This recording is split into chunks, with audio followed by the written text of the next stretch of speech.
Thanks, guys, for coming. It's welcome to our June episode of Q&A. Sorry for the little bit of delay. You know, like always, we get all set up and like the camera refused to turn on. So you know, we've managed to pull our hair out just long enough to be able to figure it out, get it all figured out. And joined here again with Ross Keel today. He's been just working on keeping the Chevelle running this year. Yeah. The wife's DeSoto here that took home first place at Mopars in the Park at a local car show here. So she was kind of happy about that. I've had the 35 out a few times, and we've, kind of worked on a few other car projects along the way, and helped a buddy get a Trans Am motor in, and that's right. And Ross got to change the transmission out on it twice, just to make sure he knew how to do it. Something new with bad torque conversion. There's always something in there. Well, getting started here, guys, if you have any questions whatsoever, type them in the box right below here. In the description area, there's a box to actually type in and ask questions. If there are no dumb questions, feel free to ask whatever you want. There aren't, like I always say, there are no dumb questions. They're just questions that are never asked. And other than that, but over in the corner here, there's a little chat button down below there somewhere. You don't want to click on that. That's not to connect with us. That's to connect with the member services people. So if, you have a question about, signing up or paying your fees or whatever, you can chat with member services people there. But to ask me a question, you got to type it in the description box down below. But with that, let's get started. We've got a question here from George Jackson. George, if you're with us, great. Sorry for the delay. He's working on painting a 67 Mustang. Not sure what you're doing on it. Feel free to let us know if you have any questions. Prepping a car for paint, body and paint is the number one thing that guys have to do on classic cars. So it's a real time burner. You can rebuild an engine a lot quicker than you can get a car and paint. That's right. And it's the one thing that, half of the guys are like, they don't have a problem going at it. And, well, maybe three-quarters of the guys, or quarter of the guys go after it. And three-quarters of the guys, they're just like, I don't want to get involved in it. And I understand that because we've kind of gotten to a point, back when I was growing up, you could go down to the corner auto body store and pick up a gallon of paint for under $50 and paint your car. Nowadays, a minimum investment just in mirrored materials is like $1,000 now.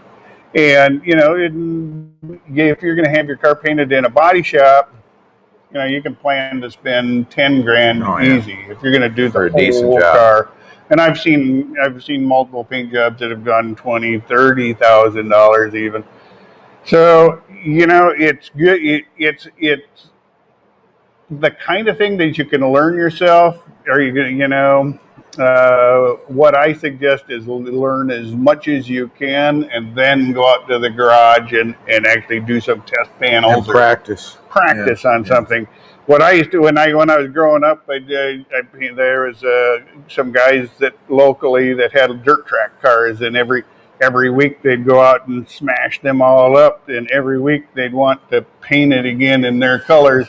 So usually the way it worked was they'd give me a call on a Wednesday and say, "Hey, Mark, can you come over and paint our car?" And you'd get over there and you figured out stuff that worked and then stuff that didn't work, and then they sort of nicknamed me Fast Run for a while. and a lot of it was I was pretty young, so I imagine, I probably, didn't take enough precautions back then and probably took a few years off my life, but we'll find that out on the tail end. But take your time, learn the materials today are a lot more hazardous than they were back then. There's lots of chemicals and isocyanates and different things in paints that can cause a lot of health issues. So on top of learning how, what paints to use and what to make, really learn what safety things you have to do to keep yourself safe. James has just finished a 73 Caprice Classic Resto Mod. Ooh, that sounds like fun. With a 400 cubic inch modified engine. He's finishing a 62 bird, getting it roadworthy. It is original Survivor. Then I started my 66 C10. Wow, you got the project lined up. The 400 cubic inch. That's an engine that you're either a big fan or not a fan. I've had 400 cubic inch engine. My only issue with a 400 is they tend to run a little hotter than 350 or 383. Right. But you do get more cubic inches, and you can get a little more power. I know that dirt track racers used to like those too because it's all about torque. They need to last. Torque and weight. They didn't need to last. Yep.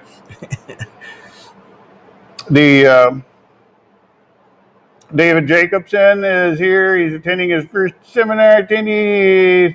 Hey, thanks, David. Thanks for joining us. Glad you're here. If you have any questions on restorations or cars in general, we'll give it a shot. We have also got all you guys too, so we sometimes bounce questions off you guys too. Christopher Olson is got a full restoration on a 69 Plymouth Fury 3, and parts are oh, I know what you're saying here. Yeah, they are. Mopars are tough.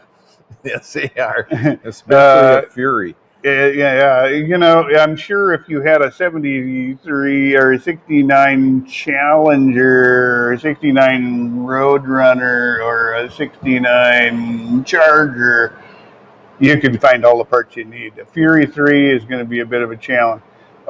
Just because they're not going to, there's not going to be a ton of reproduction parts out there, but because they're not super, super popular, a lot of times you can find the parts kind of reasonable. It's like buying 4-door only parts. It was like the only people that are interested in those are the 4-door people because the 2-door guy people say we don't need that. So anytime you shrink the audience, you tend to get a few good deals out there. Find them. Yeah. But and I'm afraid. There's probably still some parts on shelves. Yeah, it just still shocks me. I've bought NOS parts for this car. I've bought NOS parts for the 35 Chevy even, and a few other, I have the 31 DeSoto in the other garage now, and that's I found NOS parts still in the box for that. So they're out there.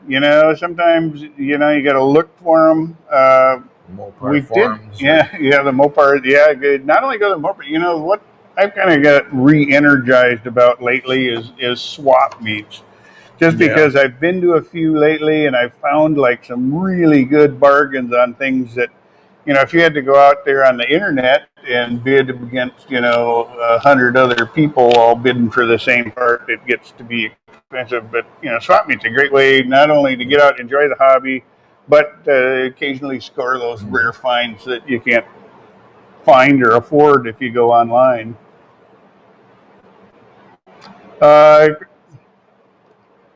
Christopher Olson asks, where can I get a parts manual for the Plymouth Fury 3? First place I'd check would be there's a website online called the Old Cars Manual Project, and what they do is they scan like factory service manuals and stuff, and a lot of times you can view them on their site. There's no charge for it. So if you need to reference something. Also, a good thing to check would be like, and I'm going to mess it's called Faxon Literature. It's FAXON. They handle tons of old car manuals, and they usually have them in reproduction. I like for the DeSoto here, we've got like some reprint manuals from Faxon on this one. Also, we have it on CD. What I like about the CD version is I can search it. I can do because it's all scanned and in there. I can do a quick search, for steering linkage, and then look at it, and it'll show me all the pages that steering linkage appears on. And so the CD versions are a good one. They're out there. If you can't find it at Faxon Literature, go to a site like eBay. Mm-hmm. And that's always a good source. Or if all that fails, go to some of the bigger swap meets. There's always literature guys there, and they've always got tons of manuals and stuff in stock. And I know the Mopar show that we were recently at, the entire swap meet was just geared towards Mopar parts, so it was easy to find the kind of stuff that you needed. Let's see. Jimmy asks, I have a 72 C20. Can I put a 71 C10 truck's control arms on the same cross member? I would guess not. So. Yeah, the 3/4 ton was probably going to use heavier and different control arms than. And I don't know this without checking, but my gut would say no. And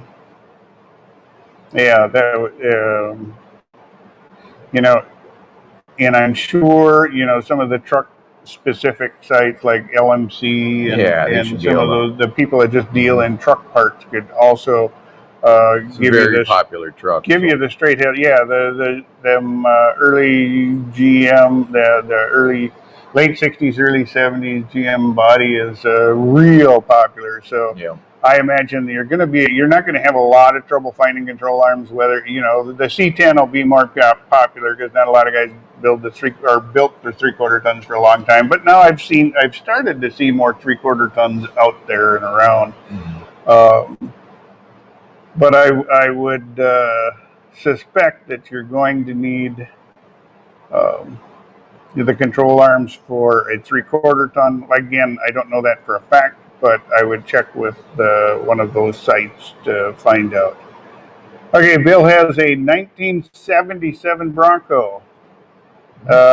He's reinstalling the clutch, and the 3-speed and the clutch pressure plate has 3 fingers that contact the throwout bearing. Do these need a special adjustment, or are they torqued to the same specs as the pressure plate? I also have 3-speed mated to the clutch, but it's sitting about an inch from the mounting flange. I've rotated and shaken it, but it won't budge further. Any advice?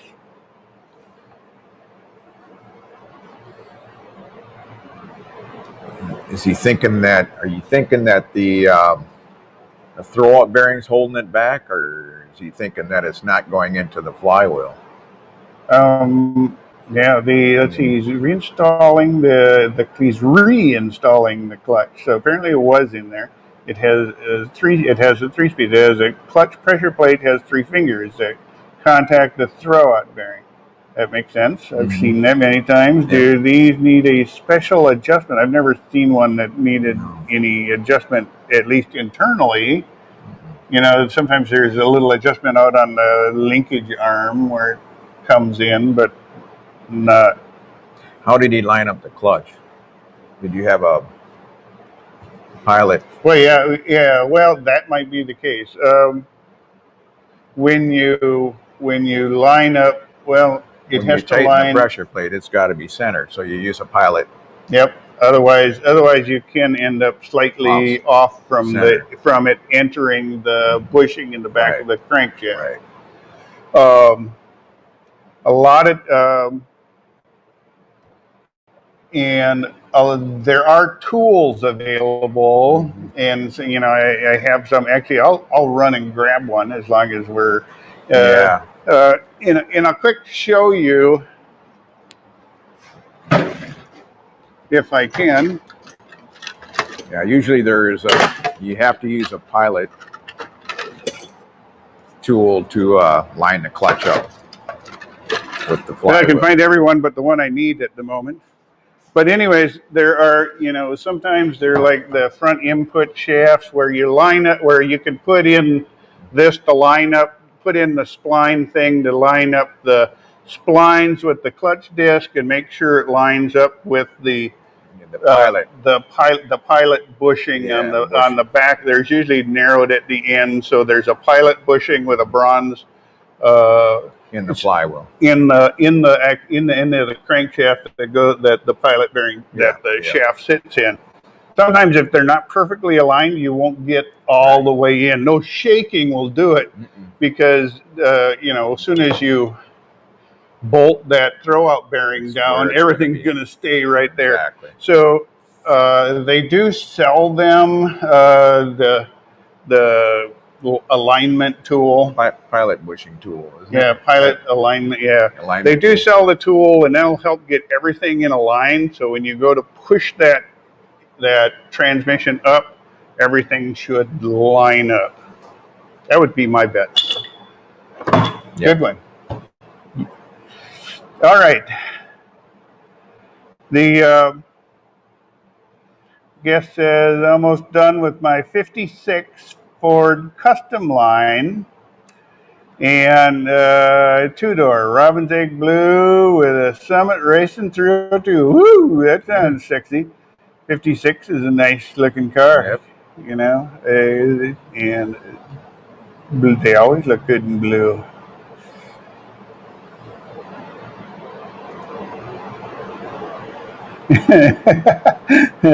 Billy, did the cracked fingernail ever heal?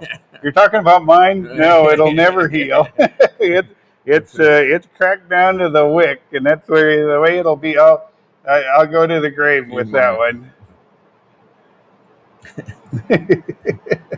The access just started a 66 Mustang GT Fastback, all original, doing a full restoration it's at the Media Blaster now. It's a nice car. The Mustang, I always tell people, if you're going to restore a car, and if it's your first car, or if you've not ever restored a car, you know, you may be tempted to buy some of the off-make stuff because it's really cheap to get in, but then you pay on the back end. But if you buy like a Camaro or a Mustang, or, you know, any of the really uber popular cars, you never have any problem finding parts, and you can find, you know, even 55 Fords, or you can find parts cheap.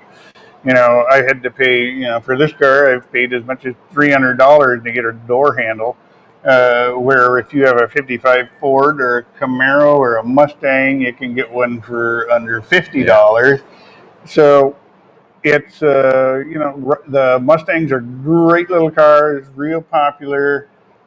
Tons of parts out there, tons of cars produced. Especially fastbacks, though. And the fastbacks make it a little tougher to find some of the parts, but they're reproducing the entire bodies out there, so it's cool that you can get the parts to restore it. You know, the purists will say, no, this is the way you have to go, but not necessarily. Come on, you know, it's all about having fun with old cars too. So. You know, there's lots of different ways to approach it. You know, I think, you know, I always put the focus more on having safe cars that you can drive. Although I have friends that are, you know, into building concourse, fully restored, every nut and bolt perfect car. You know, it has its place. It has its place for some cars. I just don't think it's right for every car. There's some cars, they're so rare and unique, they probably deserve special treatment. But what fun is that? Drive them. What fun is that? You want to drive them? No. All right. Darren asks, I'm doing a resto mod on a 1937 International D2 pickup. D2, I think that would be a 3/4 ton. Yeah, because D1 is the half ton. Using the original frame, and we'll use modern drivetrain. When boxing the frame, do I just build around the original cross members or replace them with tubing? On a 3/4 ton frame like that, I'm not convinced you need to box the frame rails at all, unless you're planning to do some heavy mudding with it. Yeah. If you are going to box in the rails, you don't necessarily, you're going to you're building it you're boxing it in to add strength, and where the weakest spots in the frame are going to be is the big open areas between the cross members. So you can box up to the cross members without having to mess with your cross members at all. You're not giving up a whole lot of rigidity. You're just getting rid of the C channels, which can kind of flex. But on a 3/4 ton, those are some pretty stout frames. We have right out back here we have a 34 International, and that's that's a 1 ton, but the frame rail metal on that is really stout, and I couldn't imagine needing to box the rails. Even like your Chevelle, the frame rails aren't boxed. They do box them on like the convertibles and the station wagons, which I always found weird. The way would they do the station wagons and the El Caminos on the A-body platform. But yeah, so the usually when it's boxed, they're worried about, on a convertible, of course, you're worried about the frame flexing because you don't have a roof. You lost the whole roof, so you do on a coupe. So you've got like more to worry about the frame flexing that way. On a 3/4 ton truck, not sure you'd have to worry about it. But if you do, I really don't think you have to. You can pretty much notch out your plates around your cross members, and you should be just fine.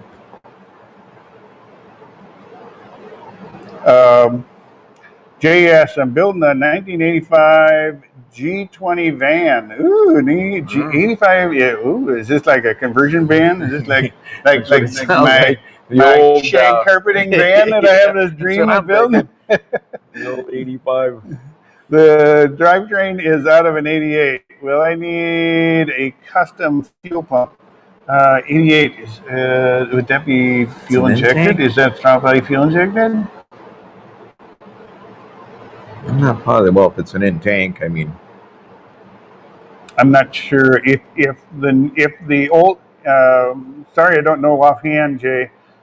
It was right in that time frame they started to switch over and started doing some stuff with the throttle body fuel injection. G20 would be a 3/4 ton. So usually a 3/4 tons were further behind than usually they stayed. I think they stayed carbureted longer. But the 88 very well is probably fuel injected. Yeah, it depends on what the motor is. So you may need to swap. You may need a fuel injection fuel pump. You may need the fuel tank. In order, because or go with an external electric. If depending on our high pressure external electric, but you may. I don't know for a fact if the 85 engine is carbureted and your 88 engine is fuel injected. Yes, you will definitely need a different fuel pump because fuel injection is what 60 pounds plus. About 60 pounds plus, where mechanical fuel pump is usually 7 to 9 psi. So it's the older throttle body fuel injections are lower, but are they? Yeah, and you didn't have the fuel rails and the injectors, and you just had the sprays on the carburetor, kind of that throttle. I think they ran those till 93. Okay, the sprays. So it may be lower pressure, but it's probably not as low as it won't be as low as a mechanical. A mechanical, no. So to answer that question, to definitively Find out what you have with the 88. find out what the 88 used for a fuel pump. Use whatever. If you're putting in an 88 drivetrain and the 88 fuel system, use whatever fuel pump came with the 88 motor. Pete is overhauling a 200 R4. Great little transmission. Should I bore out the drain hole on the pump by the front seal as some YouTube videos suggest to prevent blowing out the front seal? I haven't made a lot of, I have got a good friend, Zach Farah, over at Gearstar Performance. Usually when I get into automatic transmission questions, that's my number one source. He's got some great technicians working for him. But he, I guess I really can't speak to it here, Pete. I can find out for you and post the reply, in the comment section after, tomorrow sometime, and that way, I'll get the straight scoop from some of the guys who really build a lot of, I'll be honest, for me, and I know Ross doesn't. We kind of have this thing where, we know good people that are really good with automatic transmissions, and we can do the simple stuff in them. But like a lot of times, we all reserve comment for the people. We can definitely find out. Yep. Within a phone call. So. Yep, we could make it easily a couple of calls and find find a couple people to have an opinion on that. So yeah, we'll post that tomorrow down in the comment section. Thanks, Pete. I appreciate it. Roy Mize writes, I have a pearl white 2000 Lexus SC300, always garaged or covered. Paint very good, no swirls. What's the best way to return it to optimal? Always previously waxed, had a personal accident, can no longer do it myself. And on a car that has the newer clear coats, you might want to, I know, and there's a lot of buzz about the latest things are these shops doing the ceramic coating stuff, and it's just basically a high-tech polymer. There's some do-it-yourself stuff out there, and it works okay, but you're going to have to do it again in, 2-3 months anyway. Whereas you get the stuff where it's professionally applied and they use UV lights to harden it. Some of the cars I've seen that were professionally done with that stuff look just like incredibly awesome, and a year later they still look that good. And it's supposed to be. Have I tried it? I can't swear for it. Mm-hmm. I know to get it done and get it done right, there is a little bit of expense there, but it's supposed to last forever. The only issue, I would say, it's a 20-year-old car, so you're talking how's the clear coat condition on it, because once you start, your base underneath that stuff's got to be pretty good too. Yeah. Usually when you go to have any car ceramic, when they do that ceramic coating on them, the first thing they're going to do is buff the hell out of the car. Clear coat. And that's why the pro shops will charge for it. Is it will seal in, that stuff will seal in imperfections. So what they do is they go over the whole car and they buff the car to just a high gloss. Then they put on the ceramic coat to just kind of encapsulate it. And I'm sure they could look at the car, if it's always been garaged or always covered, odds are the paint looks pretty good, but there's probably a few, marks and stuff that need to be buffed out on it. But you're probably, if it's really good on now, it'd probably be a good investment, because it will stay looking good, and it's supposed to be a good hard finish that also protects your car from bugs and dirt and bird droppings, and on that note, guys, if you don't use just cleaners on your car or detail sprays, put on a good coat of wax or something to protect the finish.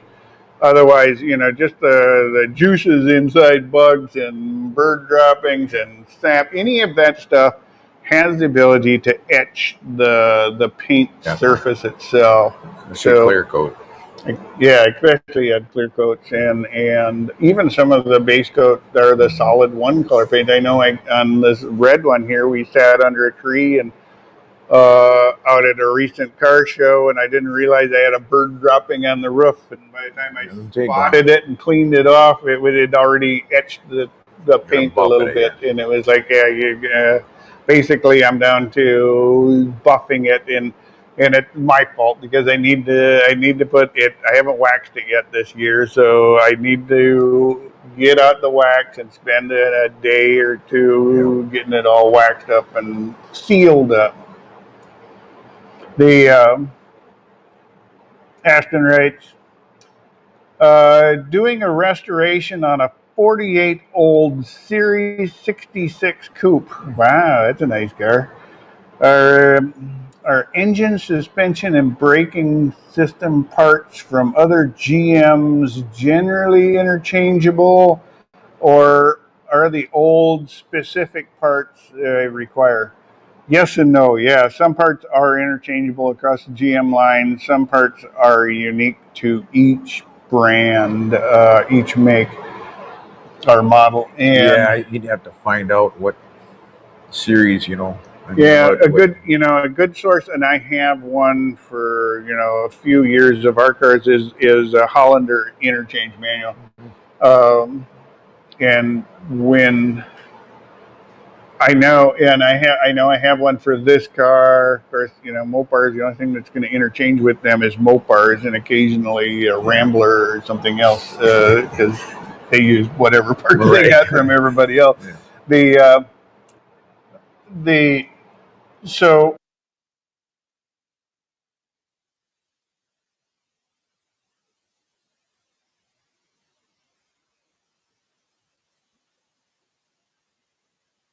Or something, you can look it up in there for your year, make, model, and then it'll reference you to a number, and it'll show you all the other years, makes, models of cars they interchange with.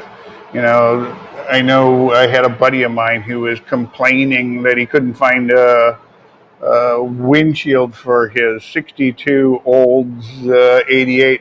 And we looked that up quick in a Hollander's interchange manual, and it's like, okay, well, you've got your choices. You got the Chevrolet, you get the Chevrolet Impala full size, you got the Buick full size. A number of them had the same windshield because the Chevrolets, they all reproduce everything for them. It was like no brainer. He was able to get a windshield for his car at a reasonable price because it was something that was also available on Chevrolet.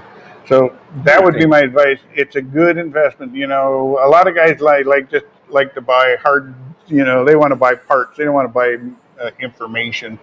But a Hollander's interchange manual is something. If you like a certain era of cars, they have them I have one for like 50s car. It goes from like mid 50s to mid 60s, and it's been probably the most valuable tool in my shop because it saves me so much time and headaches looking for parts for this car, because I know I can go source them off a different vehicle if I need to, or I can look for parts because sometimes people online will list parts for one year, make, model.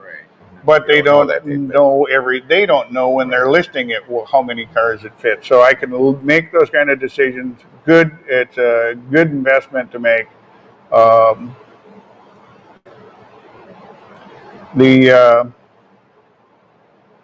Looks like Bill got back. Bill writes, I used a pilot guide for the clutch, and the 3-speed input shift seems to start into the clutch, but it stopped before final stop.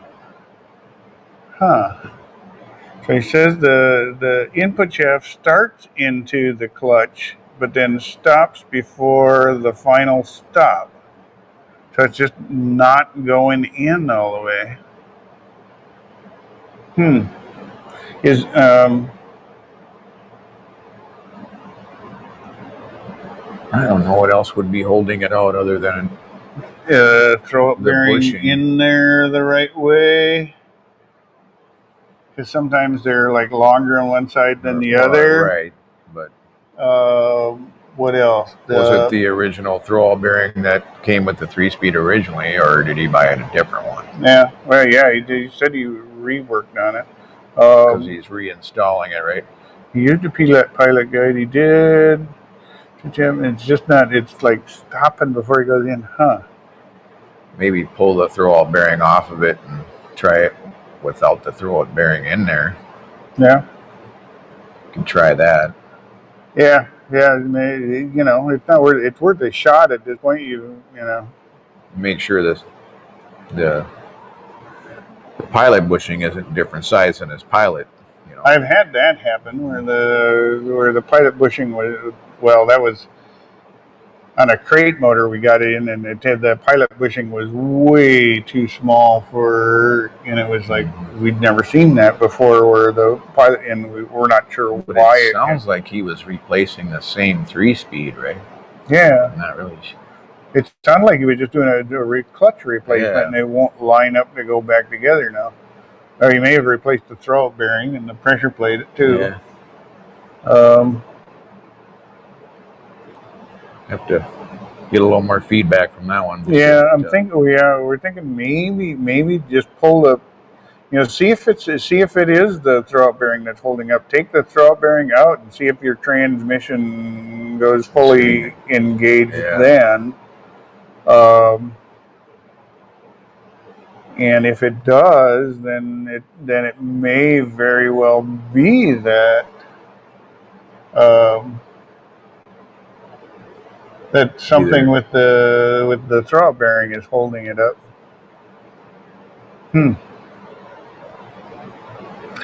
The second car is a 63 Spider. Any engine tips? Wow. As far as tips on a 63 Spider, again, there's a car I have very little experience with, as far as engine work, especially. Triumph, then? Yeah, I believe it's a Triumph, right? We can certainly see if we have any of our engine guys have some good tips for you on the Z3 Spider engine. Offhand, I don't have any. Guest asks, I recently acquired a 1985 Ford F-150. Most of the vacuum lines are missing. Could you tell me what lines are required or where I would find information on the lines? I live in New Orleans. Wow, 85, they started having lots of vacuum lines back then. Depends on if you got internal controls, vacuum, for your heaters and all that. I mean, the only important things you really got to have is your power brakes and 85 would be computer operated, so you can't even, they wouldn't have vacuum advance anymore. No. And I'm not sure what tranny's in that, but there would be probably still has vacuum to a modulator valve, still has vacuum to brakes, probably if it's a power brake car. I don't know. My first guess would be, get a factory service manual. That's the number one thing that's going to help you, especially in understanding, what things are operated. Even online, you can be able to find a vacuum. Yeah, you should be. I would guess either if it's not a factory service manual, without. That would be an interesting quandary, though. Yeah. Have a car with all the vacuum lines are missing. I know they were into taking, you know, the catalytic converters, but vacuum line seems a little excessive. Yeah, well, maybe somebody thought they didn't need them. All right. Jay continues. The vans are conversion vans. Woohoo! Yep. Pimp to the max. The 88 is throttle body injection versus the carb on the 85. The fuel tank is not interchange. Oh, okay. Going to replace the throttle body with the Edelbrock. Thanks for your responses. That would be, you could easily do that.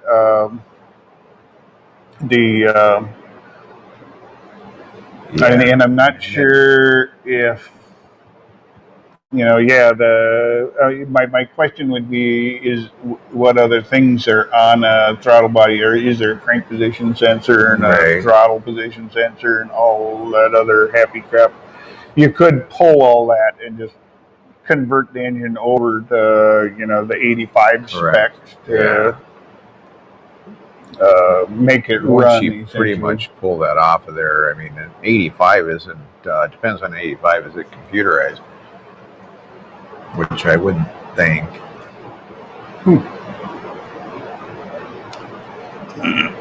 Christopher writes, splines are not aligned. Oh, for that transmission? Is that the splines? Oh, no, that's...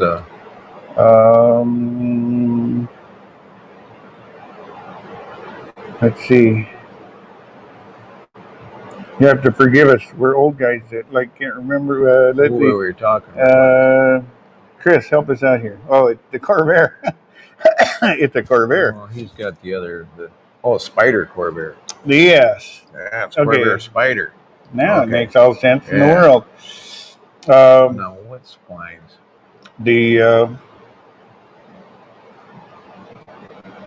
I think we missed a question here or something. Yeah, we might have. Maybe we dropped something. We have a second car is a 63, any engine tip. The splines are not aligned.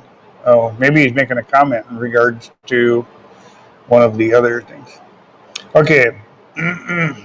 Bill's clutch disc may be installed backwards or reversed.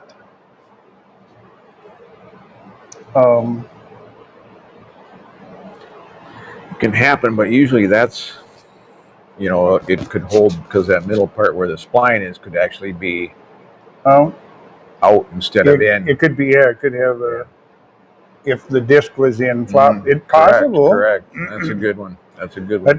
It's a possibility. I didn't think about it, but that is good thought, Terry. Appreciate it. Yeah. And the thought here is that the not centered. The clutch disc has the splined area in the middle, and maybe that's offset front or back, and that the that's a good one. Throwout bearing, it may be coming in contact with it because the clutch disc is in wrong side out. Possible, you know, without looking at the actual clutch disc, you know, it's hard to say, but it's a good thought, Terry. Yep. Appreciate it. Christopher did write his car is a Corvair.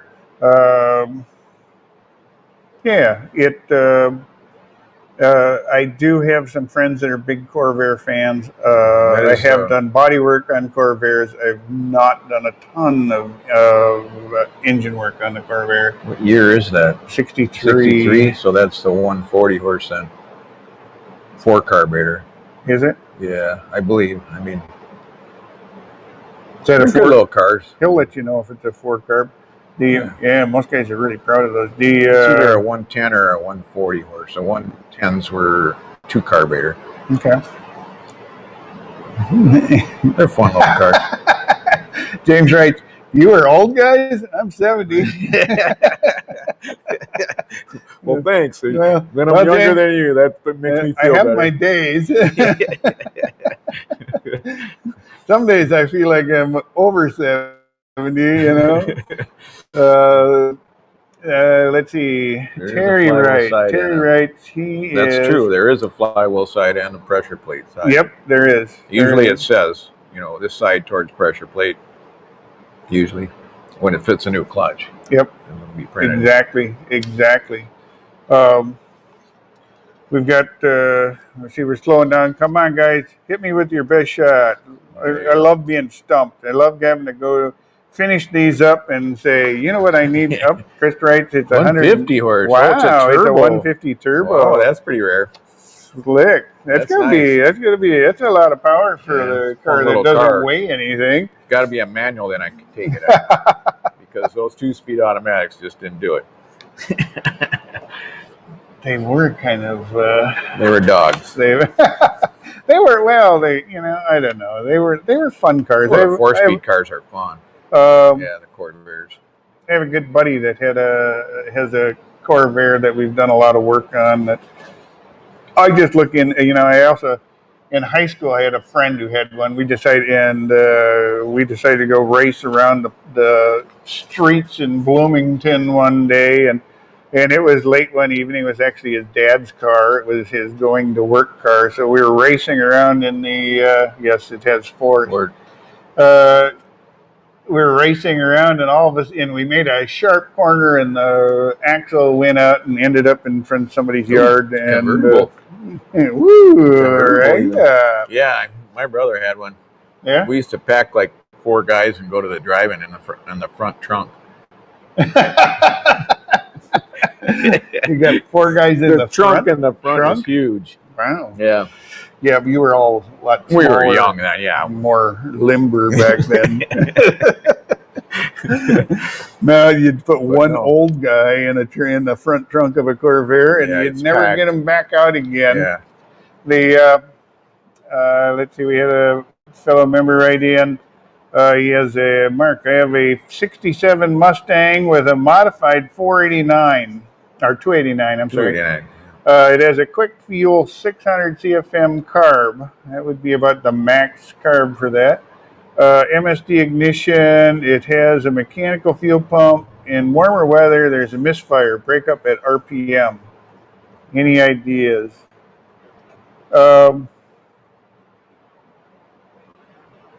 It happens. Initial acceleration. Noticeable stumble on initial atomizing before it hit. Is the fuel atomizing before it hits the carb? I appreciate your opinion. Maybe. Stumbles in warmer weather. It may be. Yeah, maybe your carb's getting too hot. Yeah. Maybe your case where it's starting to boil the gas, and the gas starts to get hot in the bowls itself, especially in hot weather. The engine compartment's not all that big in a '67 Mustang.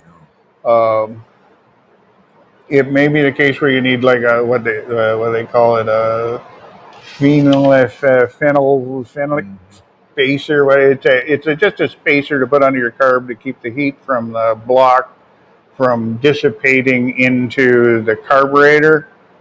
Sometimes that goes a long way in helping. Also, wrapping fuel lines, making sure they're not running into places where it gets too hot. In the old days, on some of the old flatheads, we used to run the fuel line through a coffee can that you could put ice in to cool it down to prevent it from getting vapor locked. But a lot of times you can solve that with just shielding and routing and keep the lines away from stuff, and using a spacer under your carb that doesn't transmit heat. Not like an aluminum spacer, but it's like a plastic material. And if I say it too many times, I make it sound like it's some kind of porn word or something. Terry writes, the clutch disc hub is usually offset. If you put it in backwards, you will never get the trans in. Ask me how I know. I think I know how you know, Terry. It is a good catch, Terry. Yeah. Hopefully that solves his problem. On the clutch problem, is the throw bearing guide over the input shaft worn? and hanging up on the bearing. The clutch problem is the throat bearing guide over the input shaft worn and hanging up on the bearing. Maybe, yeah. You could check your. Yeah, it's not sliding in tight on there. Yeah, you could check that for wear and make sure it's fitting snug against the throat bearing. Slide it on the transmission first before you put it in there and try that. Yeah. The throw-out bearing. Okay, Chevrolet made a limited edition track Corvair. Only 100 of them, only 100 made, got to drive 99. Can send a picture. Got to drive all 99 of them, or got to drive the number 99? That's kind of cool. You know, what I love about Corvair is, you know, there's one of those cars that goes like underappreciated. I agree. That was one of the fun little car to drive. We were out in Laramie, Wyoming, and there's a guy out there that had one that he converted over with a V8 engine in it. And I'll tell you this, you know, you put a V8 engine in it, that car goes really fast. I've seen guys put the North Star. Did you? In the back? In the back. Oh, wow. That's cool. Wow, it got to number 99. That's neat. Interesting. I never knew they had a track car. And yeah. That's great. You know, what's what I like about some of these cars is they just got like so much strange history behind them, and you know, and when you don't know it, you know, but the guys who are real passionate about it, they know every little detail, you know, on some of these makes and models, and you just go, wow, that's cool. You know, and that's one of the reasons I love going to car shows, is because you can, you know, how often have you been at a car show and you say, I've never seen one of those before, and it's like, you know, you think, you know, at a certain age you'd seen it all, but you know, there's always something else out there, you know. Some unique blend of components or limited offering. Had one. What? Had one. They're putting in LS7s now. Wow. LS7 in a Corvair. That would be pretty radical. That would be a lot of fun. That would be certainly worthy of being able to clean out your shorts later on. If it didn't break. Yeah. It would be a lot of power for a car that light. You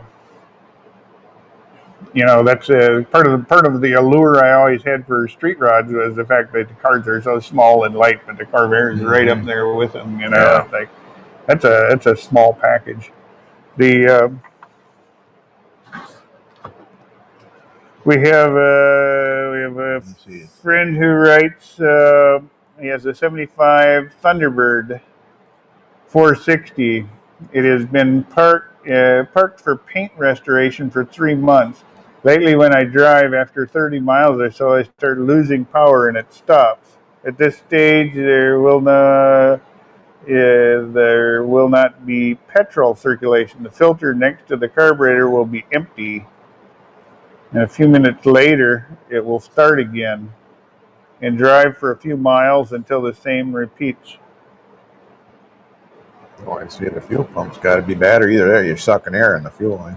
So his fuel filter goes dry, and it's not circulating fuel. My first thought was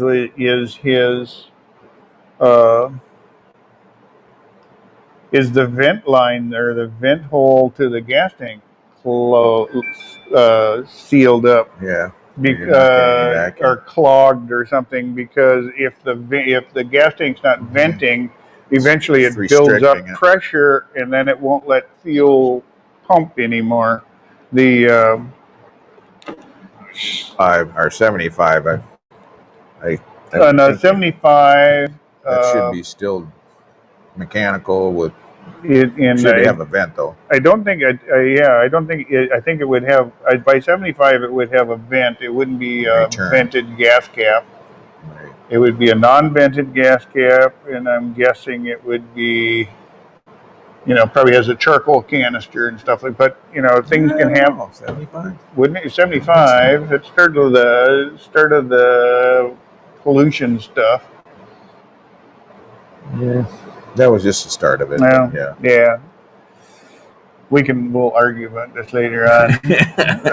My guess would be first I would check for gas tank vent, and also if it's just a rubber hose that goes up and down under, back by your fuel tank. Yeah. Make sure that mud daubers and stuff haven't gone under and plugged the vent and stuff like that, because that's the most common reason for that.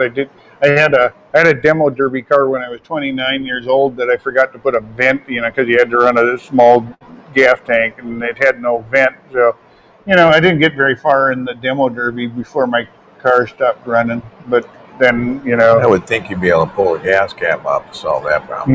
Yeah, but you're kind of busy with a lot of other cars running into you at that point. I suppose that'd be a problem. It worked fine when we just test drove it. It's just when we actually got into the, when I was having cars beat up with me, suddenly my car had no fuel. Michael agrees. He's like a gas tank vent may be plugged. Chris Wright, Remington, unsafe at any speed. Get hit on the left side steering wheel through the chest. A lot of cars, we look at the way they were built back then. I know we recently had Pat's 67 Mustang, 67 Mustang. The shaft from the steering box to the steering is a solid shaft all the way. It's a solid shaft all the way down into the gearbox. And when you pull the steering column, you actually slide the outer covering off, and then you pull the gearbox out the bottom. And I always looked at that, and I thought, wow, now they talk about collapsible steering columns and everything else. You look at the way some of these early, mid-'60s and earlier cars were made before there was such an emphasis on safety. And you say, well, yeah, it's no-brainers why, some of these cars had issues. But that's not to say, they couldn't be fixed then or fixed now. I know the 67 we upgraded to a smaller Borgeson steering box and put in a two-piece, dropped in a joints and a short shaft and everything, so everything lined up in it. And now there's a little extra safety where if he does get in a front end accident, he's not going to have that steel shaft running through your chest. Which reminds me of all those driver safety videos or films we had to watch in high school. Yeah. And it's like nowadays, it's like they don't even show kids stuff like that. It would be too traumatic. I never understood why they ousted the Corvairs and kept the Volkswagens, because I've rolled in a Volkswagen twice. Never rolled in no Corvair. Yeah. You'll never roll over a Corvair. I mean, they're both front end, no motors, no nothing in the front end, but it's just like any Volkswagen out there. I think that's, the Corvair was hugely popular when it was introduced, and I think that's whenever anything's hugely popular, that's when people look for reasons to, the other manufacturers find something wrong with it. Looks like you're no longer transmitting everything off except this page. Opportunity to contact yourselves in a minute. Whoops. We might have went off here. Did we go off? We must have. Maybe that was your text. Oh, I don't know. All right. Looks like you're no longer transmitting everything off except for this page. Pages opportunity to contact yourselves as of a minute ago. Back on again. Oh, back on again. Well, all right. You're messing with me, David. TV. Said maybe his TV. Yeah, well, maybe. All right. Okay. To get serious, 318 have to redo the heads to use unleaded. Should I upgrade the cam to run a little more carb in the Plymouth? Um, let's see. Are you talking? Okay, to get Series 318 to redo heads to use unleaded. I just talked to somebody last night about redoing heads. Older engines would be built before unleaded gas. Yeah. What happened is the exhaust valves would, without the lead in the gas, the exhaust valves would do what they call micro welding. So every time the exhaust valve closed, it was so hot in little spots, it would micro weld to the head itself. And then when the valve opened again, it would break free. In time, what happens is this happens repeatedly, and you get what they call valve seat erosion. So there's basically a couple ways they got around that. You know, you can have the heads machined out and have them drop in hardened seats. That was a pretty standard way of dealing with it. I know some guys say, no, don't mess with that. Just use stainless steel exhaust valves, and you won't have issues. The guides, the valve guides have to be changed out from an older head for the unleaded. Okay. Also, because the lead was a lubricant, really. So and well, a lot of times they're bronze guides, but it depends on when they were. It built. Depends, yeah, and usually the engine guys, the die-hard engine guys, they have all that stuff serious. But should I upgrade the cam to run a little more carb in the Plymouth? Yeah, you can. A little more lift and duration, and you're probably gonna, you probably can up, a little better bump stick. You can get more power out of it. It's just depending on what you're doing with it. Yeah. I mean, usually, I think with any upgrades on cars, people like to think about just one thing. A lot of times you got to think about it as a whole package. The engine is an air pump, so the easier you're going to get, the easier and more air you're going to let into it, and air fuel you're going to let into it. You also have to make sure you can get it back out again and have the exhaust that's able to handle it. Like adding just one component along the way. You get some improvements, but it's not going to be the improvements you could get by handling the whole thing. And there again, just depending. I mean, you're going to lose low end if you go with the little beefier cam also. Yeah. So it depends on what you're using it for. If it's something that you just want to still have performance. Some cams will give you better torque, low end torque, and some cams will give you better high, top end for horsepower. It's understanding your car. What I know for trucks they'll offer like an RV cam you can get for it, which is just one that gives you maximum amount of torque at a low RPM.